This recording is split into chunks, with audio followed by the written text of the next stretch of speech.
It's only my opinion.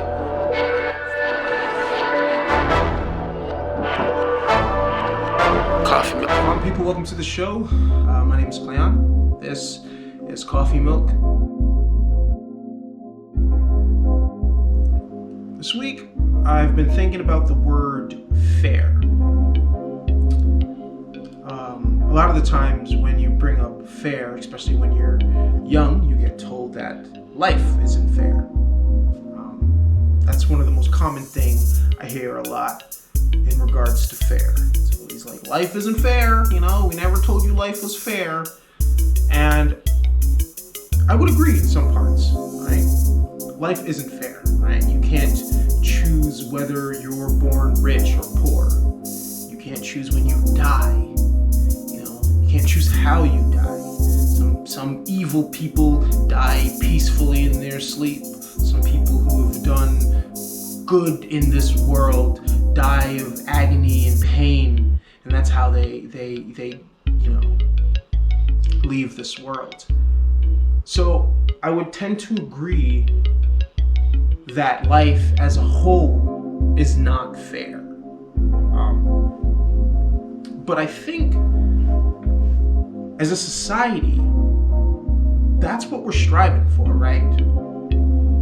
That's the whole point of a society, to take something that's chaotic and to make it organized. Part of society is to organize the world in a way that makes it fair for everyone, gives everyone the equal amount of opportunity to succeed. So I think when we say life isn't fair, we generalize too much. Life is promised to be fair. In this country, we are promised that everyone will be treated equally. And we fall short to that all the time. And the terrible thing is that we don't work hard enough to improve on that promise that life is supposed to be fair for everyone. And I don't understand why some Americans don't see that as a problem. Right? We're all created equally. This is supposed to be a country where we should all be able to have opportunities to strive for, that success or whatever goal we want to go for. So I don't think that we should tell or teach kids that life isn't fair. Or if we are going to tell them that life isn't fair, we should elaborate. We should let them know that life isn't fair because of this and this and this. But we can try as much as we can to make life fair for everyone. And also, life is... So certain parts of life is out of our hands, but there's other parts that are in our hands, and we have the capability to change those things, right? So in regards to being born in a family maybe that doesn't have as much means, knowing that as a community, we should strive to make sure that that kid that comes from a family with no means has the same opportunity as a child that comes from a family with means to get to the top of the pyramid. But that's not how it is because of how we've structured this country. It's like, it's weird. It's like you're born with the silver spoon in your hand. You're born ahead of the race. And you get even more opportunities to get further ahead. And the person that's born in the back gets slowed down, gets more weight added to them for them to get to the same end goal. And then we yell and tell poor people that they're not working hard enough when they work twice as hard to get to the same goal as a person who was born on this planet with means. So I just think we always leave out certain information when we talk. We're not fair with how we use our words. We're not fair with how we define the words when we're using them. When, like I said in the beginning, when someone asks for things to be fair, we get told that things aren't fair, when that's a lie because it's up to the individual to make it fair, right? As a society, it's up to the government to make things fair. It is up to the social structure that we have built to make sure that everyone gets an opportunity. That's all Black people are asking for. We're asking to be treated fair. We're asking to be treated in accordance with the rules or standards. That's all we're asking.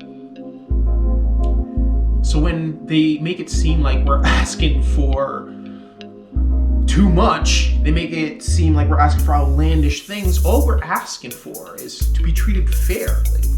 When you're arresting us, treat us fairly. Don't treat our children like they're older than what they are. Treat our kids the way that you would treat your neighbor or your child. We want to be treated fair. We want to be treated in accordance with the rules or the standards. That's it. We want to be treated in accordance with the rules and standards. We're not asking for anything beyond that. We want to be treated fairly. I don't think that's asking for too much.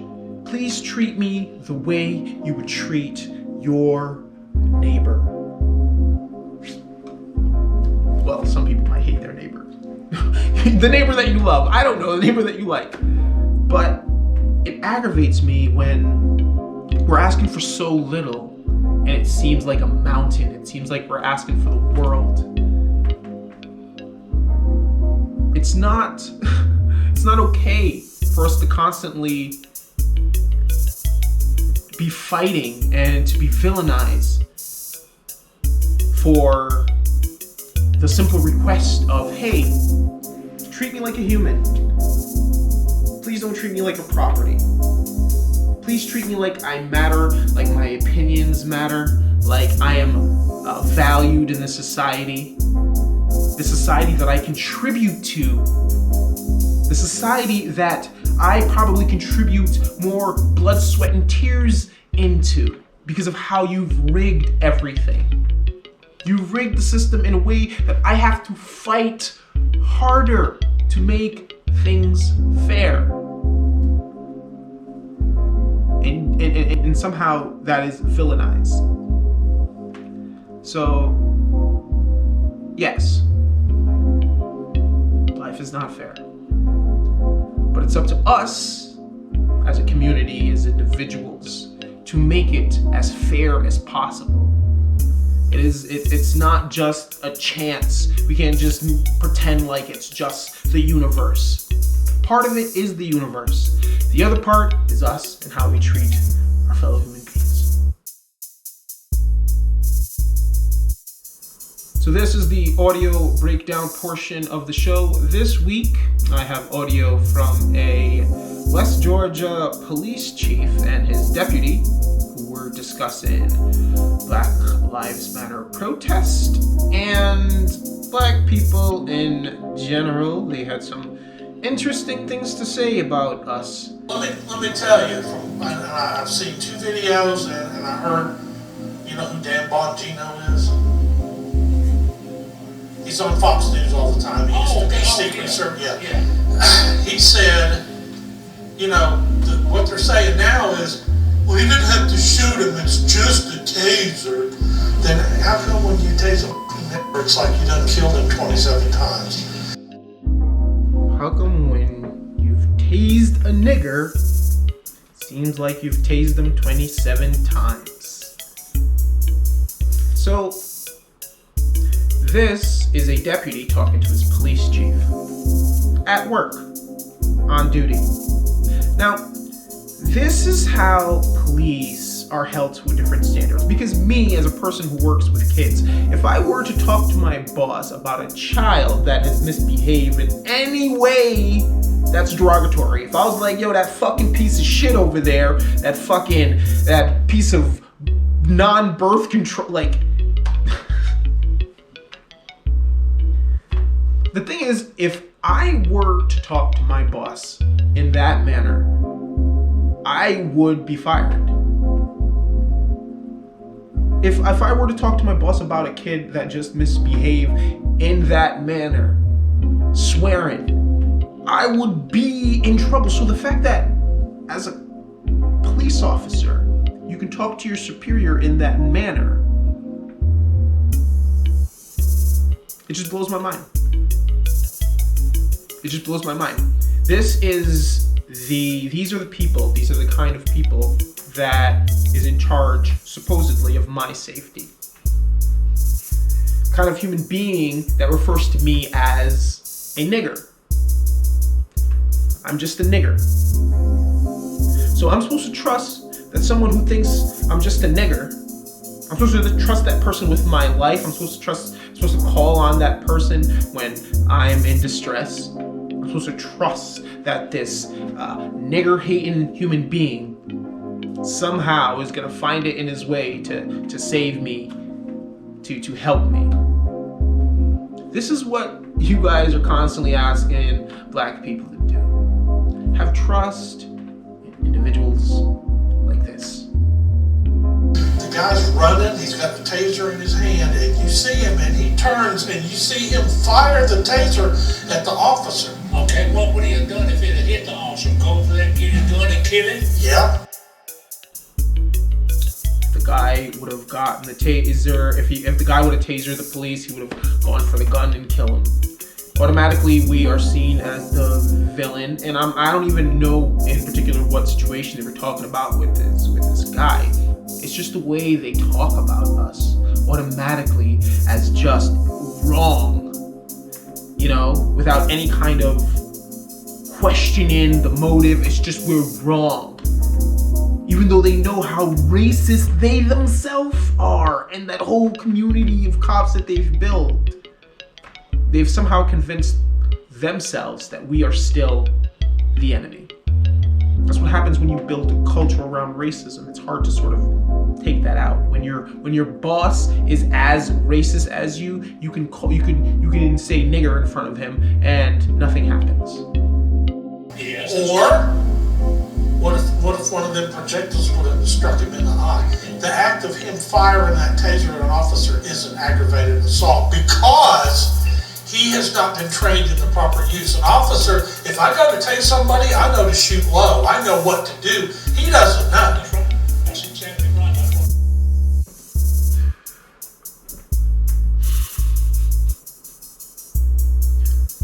Yo. Justifying criminality. The way they can just justify and make it seem like even though they're in the wrong, that they're in the right. They could just it's like an art. It's an art to always make yourself the fucking to always find a way. I don't know, man. I just think it's brilliant how they can do that shit. And that mayor up there, she's already fired the officer. And without a hearing. And she's pushing real hard. They say she's now the front runner to be Joe Biden's vice presidential candidate. You kidding? Because if I had a mayor, I'd rather fuck the mayor than Stacey Abrams. I'd rather fuck the mayor than Stacey Abrams. The fact that you could water down a human being like Stacey Abrams as just a sexual fucking object also blows my fucking mind. These are personality flaws that are red flags that we ignore for some strange reason. But an individual who talks about black people like this, who waters down black women to just sexual objects, it's not a person that I trust to be a leader in my community, to protect my community, because he's looking at the women in my community as sexual objects, and he's looking at the men as threats. So the women are just things to put your dick in, and the men are just things to put your fucking bullets in. Protest, son of I don't own no slaves. My folks didn't own no slaves. Hey, You know, what are we talking about? 200 years ago? So when someone says, I didn't own no slaves, and my family doesn't own no slaves, that is aggravating. It's not just about owning slaves. It's about the systematic racism that is infused in this country. The fact that you, as an individual, you get to be a chief of police. That is the sign of systematic racism right there. We have a system that has a bunch of racists at the head. And they get to make the rules for people like me. That's what we're fighting against. We're fighting against people like you being in charge of our safety. Yes, it has to do with slave, but the fact that you guys always just water it down to slavery, that's not all we're talking about. Yes, slavery. And the fact that you, openly racist son of a bitch, gets to be a leader. That is what I'm fighting against. That is what drives me off the fucking wall, because I know it affects my life. To have people like you in charge. I've been I do a lot of stuff on my family history, on Ancestry. And, you know, we're all from up north, but there was a small branch of the family that lived in Virginia, which before the Civil War, what is West Virginia was Virginia.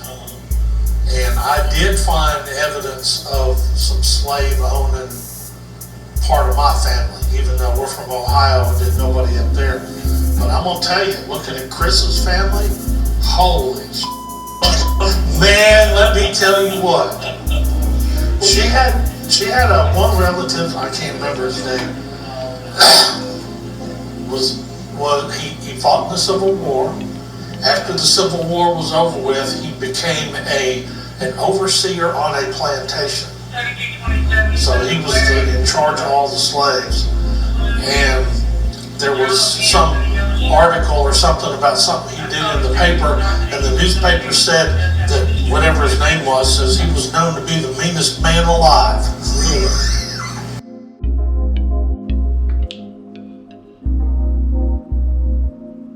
Recalling the torture of other humans bring you joy.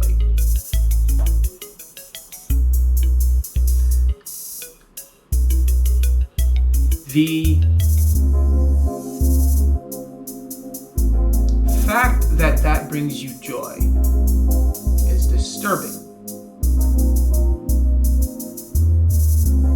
How does one hold up the law when one finds human torture hilarious?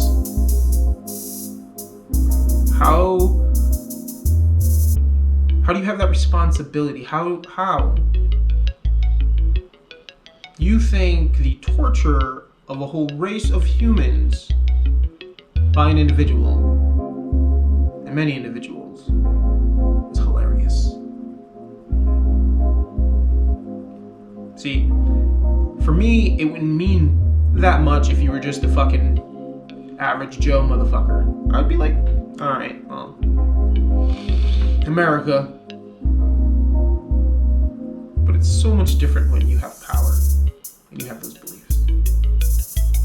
People like this should not have power. If you accept that people like this having power, you are part of the problem.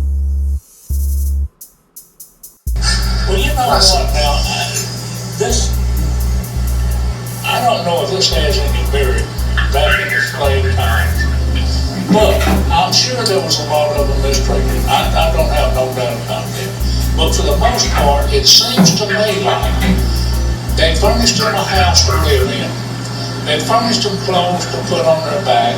They furnished them food to put on their table, and all they had to do was fucking work.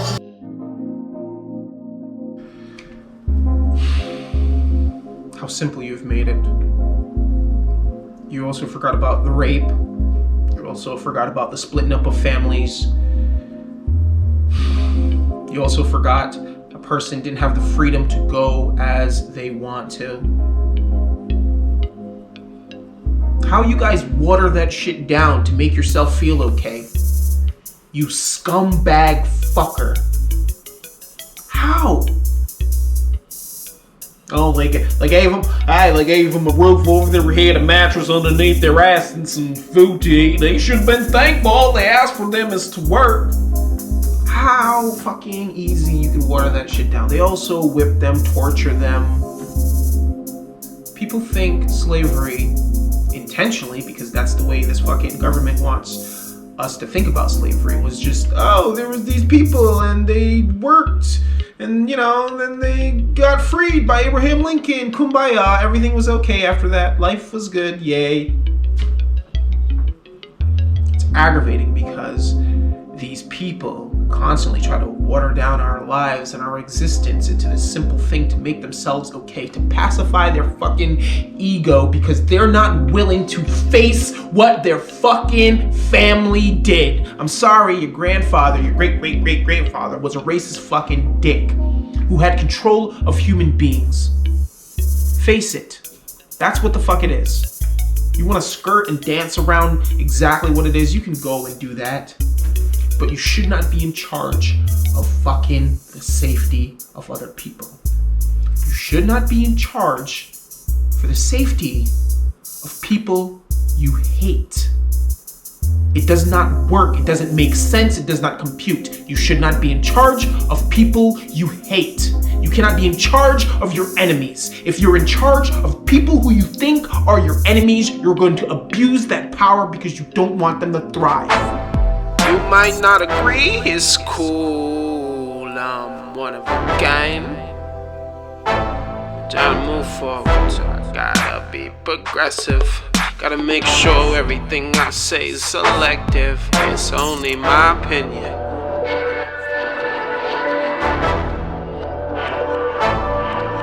Coffee milk.